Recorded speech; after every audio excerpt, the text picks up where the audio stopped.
Well, so this is a series LCR circuit. As you can see, एक inductor है, एक capacitor है और एक क्या है, एक resistor. So this is L, this is C, this is R, and they are connected to our EMF source. Now, tell me in a series circuit, what remains same for all the components? Current remains same, right? तो इसीलिए हम लोग यहाँ पर EMF को base नहीं ले रहे हैं, करंट को बेस ले रहे हैं. क्यों? बिकॉज करंट सारा सर्किट में सारा कंपोनेंट्स में सेम हो, because they are in series connection. Is that clear? हाँ या ना? मैंने क्या बताया था, सारा डीसी का कंसेप्ट एप्लीकेबल है, सिर्फ इंस्ट्रूमेंट्स यूज. क्लियर? ये याद रहे. हाँ बताओ. कौन सा? नहीं, जो हम लोग लैबोरेटरी में एक्सपेरिमेंटेशन करते हैं वो तो सारा डीसी से करते हैं ना, बैटरी लगाते हैं. ठीक है. अच्छा, अब थोड़ा ध्यान से सुनो.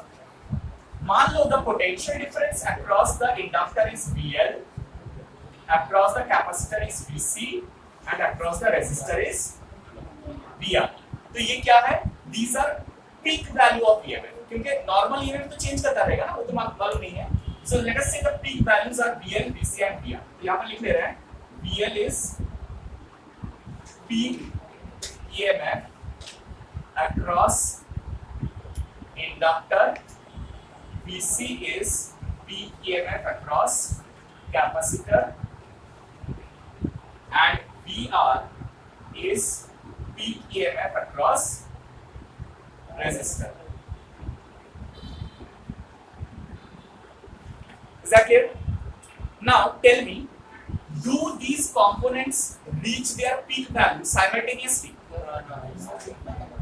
Lag लीड करेगा, पढ़े ना हम लोग.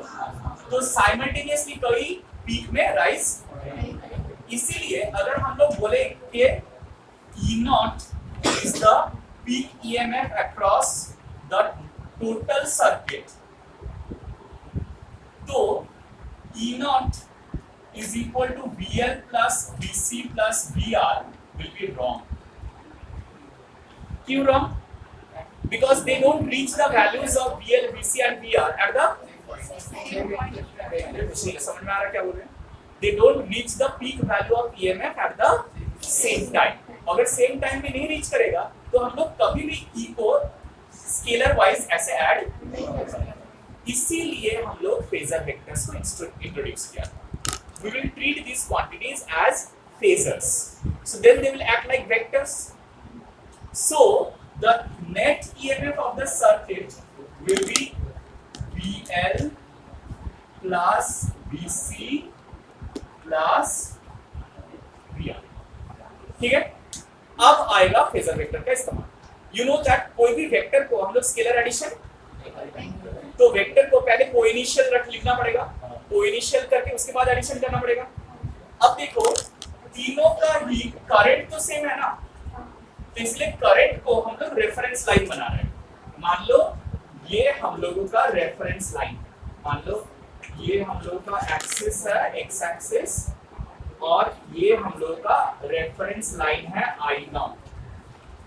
इसका मतलब क्या? देखो ये एंगल क्या है, ओमेगा टी. रिमेंबर, हम सिर्फ वो सर्कल नहीं बना रहे हैं, सिर्फ वेक्टर्स ड्रॉ कर रहे हैं. ठीक है? ये थोड़ा आंसर देना ध्यान से. अब मुझे बताओ, ये जो VR होता है ये ऑलवेज करंट का डायरेक्शन में रहता है. प्योर कैपेसिटर, प्योर रेजिस्टर में देखेंगे हम लोग सेम फेज में होता है. तो यहाँ पर VR किधर रहेगा? सेम डायरेक्शन में रहेगा. VR इसी डायरेक्शन में रहेगा. अब बताओ VL क्या करता है? करंट को लीड करता है या लैग करता है? लैग करता है.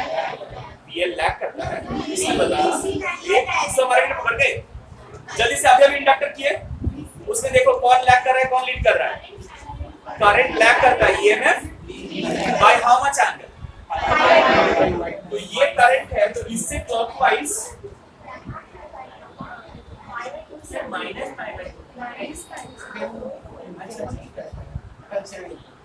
कितना जोर का थप्पड़ मारे? जल्दी से निकालो. प्योरली कैपेसिटिव सर्किट निकालो जल्दी से. वहां पर लिखो एक बार, प्योरली कैपेसिटिव सर्किट जहां लिखे थे, प्योरली कैपेसिटिव सर्किट लिखे थे. वहां पर नीचे लिखो the EMF lags and current leads. EMF lags and the current leads by pi by 2. और जो inductive circuit, purely inductive circuit लिखे ना, प्योरली इंडक्टिव सर्किट, उसके नीचे लिखो EMF leads and the current lags. এটাতে EMF leads and the current lags by how much angle? तो इसीलिए देखो EMF लीड कर रहा है ना पाई बाय 2 एंगल से, सो यहाँ पर मैंने VL को इधर ड्रॉ किया। सिमिलरली कैपेसिटिव सर्किट में EMF लैग करता है, तो इसीलिए उसको कहाँ ड्रॉ करेंगे? नीचे। So I purposely took VC smaller and VL as larger. उल्टा भी हो सकता है, VL smaller VC larger भी हो सकता है। अच्छा मुझे बताओ, वेक्टर डायग्राम समझ में आया? क्यों मैंने ऐसे ड्रॉ किया वो समझ में आया? क्योंकि सारा वेक्टर्स को कोइनिशियल फॉर्म में ड्रॉ करना है, मतलब starting from the same point. अब फेज वाइज जो लीड या लैग कर रहा है उसके हिसाब से हम लोगों ने ड्रॉ कर लिया। अब हम लोगों को रिजल्टेंट निकालना है। तो रिजल्टेंट कैसे निकालते हैं? Along y axis net voltage will be VL minus VC। मान लो ये है VL माइनस VC, यहां से यहां तक, मतलब इसमें से ये वाला पार्ट सबट्रैक्ट कर दिया, ठीक है? बिकॉज़ दोनों सेम होना पड़ेगा ऐसा तो जरूरी नहीं है ना, सबके अक्रॉस सेम पोटेंशियल डिफरेंस होगा ऐसा कोई जरूरी नहीं है ना, समझ में आया? ऐसा होगा रेजोनेंस में होता है लेकिन नॉर्मली नहीं होता। सो ये VL माइनस VC है और ये क्या है? VR। तो इन दोनों का रिजल्टेंट हम लोगों को निकालना पड़ेगा। यू नो इसमें पैरेललोग्राम बनाना पड़ता है, पैरेललोग्राम रूल। तो ये रेक्टेंगल बनेगा बेसिकली और this will be your E0। समझ आया? E0 will be the resultant of VR and VL minus VC. So E0 का मैग्नीट्यूड क्या हो जाएगा? Under root of VR square plus VL minus VC whole square. बताओ क्यों? अच्छा, parallelogram law of vector addition, a square plus b square plus 2ab cos theta, cos 90 degree है इसलिए 0 है। सो ये सिर्फ a square plus b square हो जाएगा, हाँ या ना? समझ आ रहा है क्यों हो रहा है? Now you all have learn that VR जो है इसको हम लोग I0 into R लिख सकते हैं और VL जो है ये I0 into XL लिख सकते हैं और VC जो है इसे I0 into XC लिख सकते हैं, इसका होल स्क्वायर। तो I0 बाहर आ जाएगा और यहाँ पर आएगा क्या? R square plus XL minus XC का whole square. So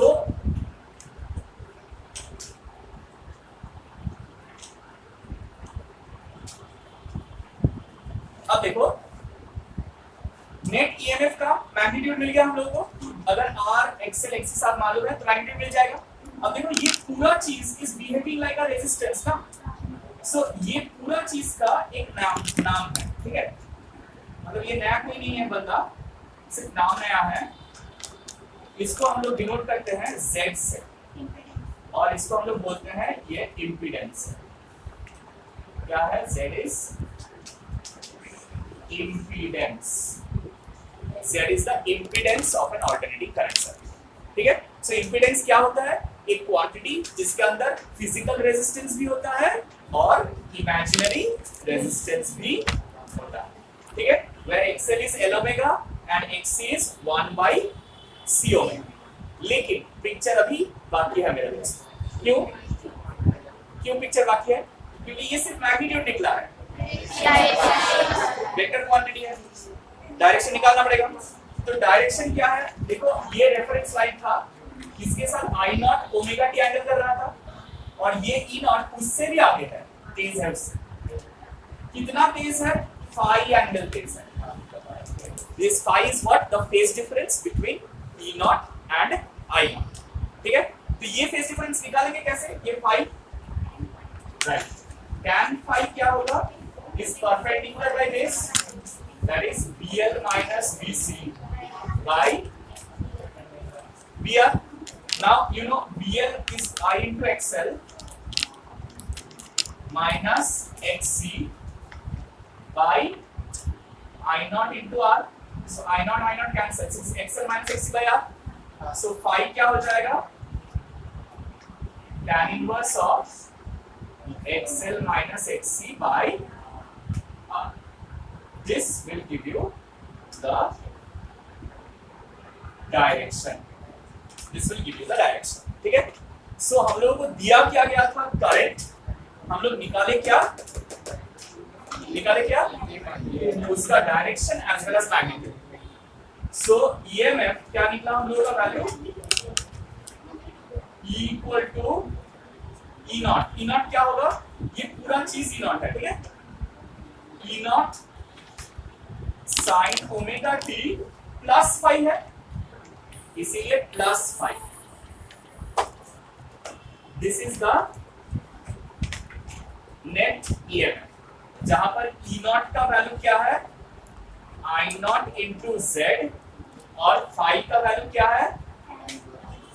tan inverse of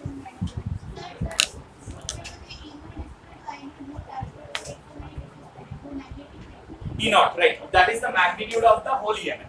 ये पूरा EMF का magnitude है. So this is magnitude of net peak EMF. This magnitude of net peak EMF, and this is the direction. मतलब जो phasor है वो एक वेक्टर क्वांटिटी है ना, तो वेक्टर क्वांटिटी का मैग्नीट्यूड और डायरेक्शन दोनों ही हम लोग को रिप्रेजेंट करना पड़ेगा. ठीक है? So that is an LCR circuit. अब क्या होगा? अब अगर मान लो तुमको एलआर सर्किट बोला है, सी नहीं है, तो सिर्फ सी सब में से गायब कर दो, बाकी सब सेम रहेगा. मतलब यहां से सी हटा दो, ये V R square plus V L square हो जाएगा. यहां से सी हटा दो, यहां से सी हटा दो, और ये वेक्टर में से सी हटा दो. सो ये VL और VR का जो रिजल्टेंट होगा वही होगा. समझ में आया? तुम लोग का होमवर्क रहेगा CR सर्किट और LR सर्किट का. ये पूरा जो डिराइवेशन मैंने किया, ये CR सर्किट और LR सर्किट के लिए करना. LR सर्किट में C को 0 कर देंगे और CR सर्किट में L को 0 कर देंगे. समझ में आया? अच्छा, और एक चीज, यहां पर मैंने VL को VC से बढ़ा लिया ना, इसीलिए जो E नॉट आया वो इधर आया. लेकिन अगर VL बड़ा होता, यहाँ पर अगर VL बड़ा होता और VC छोटा होता, अगर VC बड़ा होता और VL छोटा होता, तब ये E नॉट जो है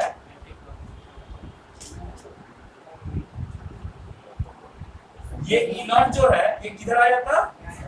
नीचे आ जाता, क्योंकि VC ग्रेटर होता ना, तो ये VL माइनस VC नहीं होके VC माइनस VL इधर आ जाता. तो VC माइनस VL और VR का रिजल्टेंट इस डायरेक्शन में आ जाता. तब ये जो है XL माइनस XC नहीं होके XC माइनस, बस, और कोई डिफरेंस. समझ आया? So is LCR circuit clear to all of you? हाँ या ना? जल्दी से बना लो. हाँ. So when you are working with the alternating current circuit, कोई भी alternating current circuit से अभी जब काम करेंगे, दो इंपॉर्टेंट चीज ध्यान रखना, बहुत इंपॉर्टेंट दो चीज ध्यान रखना. कहीं पर भी अगर सर्किट ईएमएफ बोला हुआ रहेगा, it means the RMS EMF, not the peak value of EMF. अगर पीक वैल्यू ऑफ ईएमएफ होगा तो वहां पर मेंशन क्या हुआ रहेगा कि पीक वैल्यू ऑफ ईएमएफ इतना है. Is that clear? और एक चीज, जब भी तुम लोगों को बोला हुआ रहेगा कि अल्टरनेटिंग करंट सर्किट है, एसी सर्किट है, तो ऑलवेज याद रखना E इक्वल टू IR नहीं चलेगा. क्या लिखना पड़ेगा?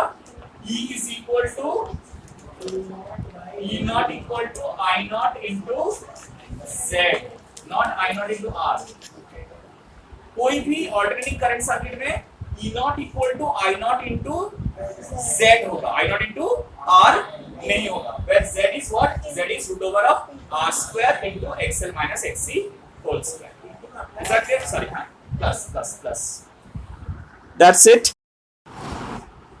Okay, there is one important phenomenon I missed out. That is, in this circuit, in the LCR circuit, if you find XL is greater than XC, then obviously EMF will lead.